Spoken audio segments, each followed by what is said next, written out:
Hi hello welcome to infinity steps. ఈరోజు మళ్ళీ ఒక కొత్త రెస్టో బార్ కిచెన్తో అయితే మేము ముందుకైతే వచ్చేసాము.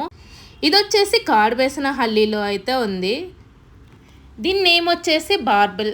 యాక్చువల్గా నా ప్రొనౌన్సియేషన్ కరెక్ట్ కాదు, బార్బెలో ఏదో ఒక రెస్టో బార్. మీరు ఎలా కొంచెం అడ్జస్ట్ చేసుకోండి ప్రొనౌన్సియేషన్లో. కానీ వ్యూ అయితే చాలా ఆసమ్ ఉంది. టెర్రస్ పైన అయితే చాలా బాగుండే ఓపెన్ కిచెన్. బట్ మేము వెళ్ళిన టైం వచ్చేసి ఆఫ్టర్నూన్ టైం అయ్యేసరికి అది 6 తర్వాతనే ఓపెన్ అంట. సో ఈసారి అయితే డ్యాన్స్ ఫ్లోర్ లేనట్టే. ఇంకా తెలిసిందే కదా ఆనవాయితీ, మేము ఫస్ట్ రావడం, అందరు వచ్చే వరకు వెయిట్ చేయడం. అంతలోనే మన మెయిన్ గెస్ట్ వచ్చేసింది. ఇంకా వచ్చి మనకి ఇంకా ఎందుకు లేట్ అయిందో కూడా ఎక్స్ప్లెనేషన్స్ ఇస్తూ ఉంటారు చూడండి. అవి తెలిసి కూడా మళ్ళీ మళ్ళీ వినాల్సి వస్తుంది. వీళ్ళందరూ కెమెరా అంటే షై పీపుల్స్ అనమాట. చెయ్యి అడ్డు పెట్టుకొని మరి ఫేస్లను కవర్ చేసేసుకుంటున్నారు.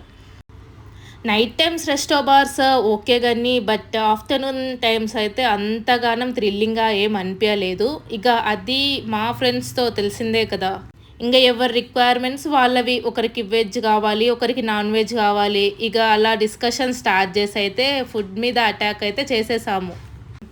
మేము తీసుకున్న అన్నిట్లలో ఫస్ట్ కనిపించిన ఫుడ్డే బాగా నచ్చింది, డ్రాగన్ చికెన్ అని చెప్పేసి. మిగతావన్నీ ఓకే బట్ దేనికైనా మిగిలియం కదా, మొత్తం అయితే కంప్లీట్ చేసి పెట్టేశాము. ఇంకా నాన్ వెజ్ వాళ్ళే ఎందుకు అని చెప్పేసి వెజ్ వాళ్ళు కూడా వాళ్ళ కోసమని మష్రూమ్, పన్నీర్, పాపం వెజ్లో తినడానికి ఏమున్నాయిలే అవి తప్ప. ఇక మీకు ఎక్కడ పోయినా బౌ అయితే కనిపిస్తూ ఉంటుంది. ఇంకా నాన్ వెజ్ ఫ్లాటర్ ట్రై చేద్దామని కూడా చాలా ట్రై చేసేసాము. తర్వాత ఎంత పెద్ద రెస్టారెంట్కి వచ్చినా ఈ ఫ్రెంచ్ ఫ్రైస్ గోల ఏంద్రో బాబు, ఎవరి గోల వారదన్నట్టు కొందరు ఫ్రెంచ్ ఫ్రైస్తోని, కొందరు వెజ్ ఫుడ్తోని అలా కానిచ్చేసాము. ఫస్ట్ టైం బెంగళూరులో థాయ్ ఫుడ్ కూడా ట్రై చేసాము. మా ఫ్రెండ్స్కి అయితే నచ్చలేదు కానీ నాకైతే నచ్చింది. ఈ బిర్యానీలు అయితే రెస్టో బార్లలో అస్సలు ట్రై చేయొద్దు. ఇక ఏది ఆప్షన్ లేదన్నప్పుడు మాత్రమే దీన్ని చూస్ చేసుకోండి. ఏమన్నా ఆప్షన్ ఉందంటే మాత్రం అస్సలు ప్రిఫర్ చేయకండి. ఏదో హెల్దీలా ట్రై చేస్తుంది అనుకోని ఫ్రూట్స్ తింటుంది అనుకోకండి. ముందు వేస్ట్ ఐటమ్ కూడా మొత్తం తినేసి ఫ్రూట్స్తో కవర్ చేద్దాం అనుకుంటుంది బిడ్డ. ఇంకోటి ఆ సర్వింగ్ అన్న కూడా చాలా బాగున్నాడు కదా, ఆయన కోసం అని కూడా కొంచెం టాక్ అయిపోయింది మా డిస్కషన్లో. ఇక ఫైనల్గా ఒక్క డిజర్ట్ పీస్, అది చీజ్ కేక్ ఆర్డర్ చేసాము. అందరి బొత్తులో ఒక్కటి కాబట్టి దాని మీదనైతే దండయాత్రే చేసేసారు. అసలు టేస్ట్ కూడా అన్ని ఐటమ్స్తో పోలుస్తూనైతే ఈ డిజర్ట్ అయితే చాలా బాగుంది. ఇక ఓవరాల్ ఫుడ్ రివ్యూకి వచ్చేస్తానైతే స్టార్టర్స్ ఓకే బట్ బిర్యానీస్ అయితే అస్సలు ట్రై చేయొద్దు.